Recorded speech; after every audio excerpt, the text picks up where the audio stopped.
अक्सर कहा जाता है कि अगर आपको दबाया जा रहा है या आपके अधिकार और हक आपसे छीने जा रहे हैं तो अपनी आवाज को बुलंद कीजिए और उस अत्याचारी के खिलाफ एक आंदोलन खड़ा कीजिए।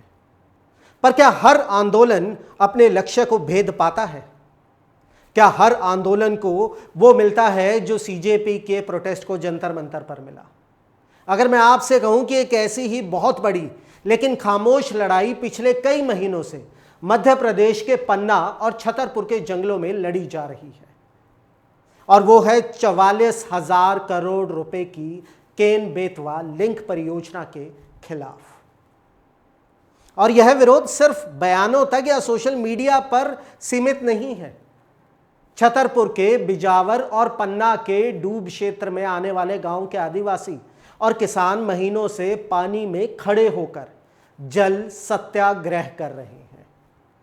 कई जगह तो लोगों ने सांकेतिक तौर पर चिता सत्याग्रह तक किया है, यानी अपने ही हाथों से अपनी चिता सजाकर बैठ गए हैं।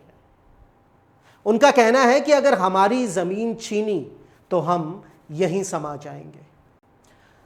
सोचिए किस कदर लाचारी होगी कि अपनी ही जमीनों को बचाने के लिए लोग अपनी जान दांव पर लगाने को मजबूर हैं।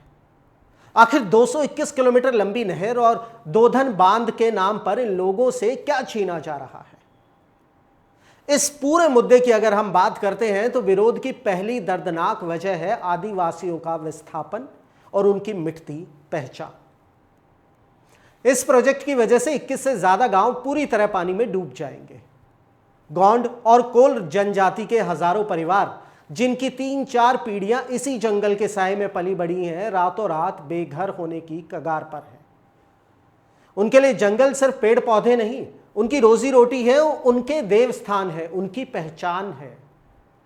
आदिवासियों का सीधा कहना है कि कुछ लाख रुपए का मुआवजा देकर सरकार उनके पुरखों की जमीन और आजीविका की भरपाई कभी नहीं कर सकती। और दूसरा बड़ा कारण है पन्ना टाइगर रिजर्व की तबाही।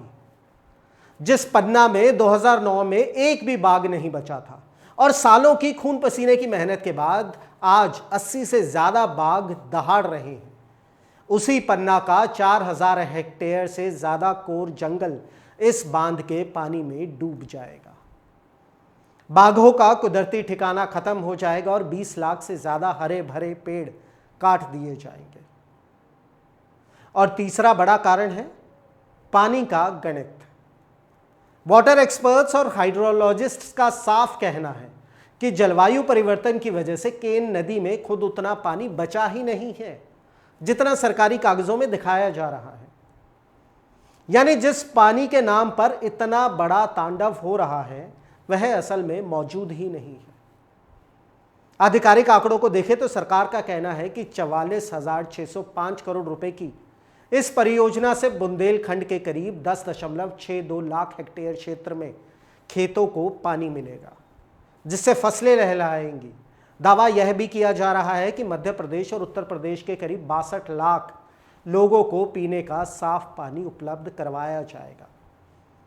इसके अलावा ऊर्जा के मोर्चे पर 103 मेगावाट हाइड्रो पावर यानी जल विद्युत और 27 मेगावाट सौर ऊर्जा पैदा करने के प्लान को तैयार किया गया है। सरकार का तर्क है कि बुंदेलखंड में सालों से सूखा पड़ रहा है। किसान कर्ज और पानी की कमी से तंग आकर पलायन करने को मजबूर है और यह प्रोजेक्ट उस पलायन को रोकेगा।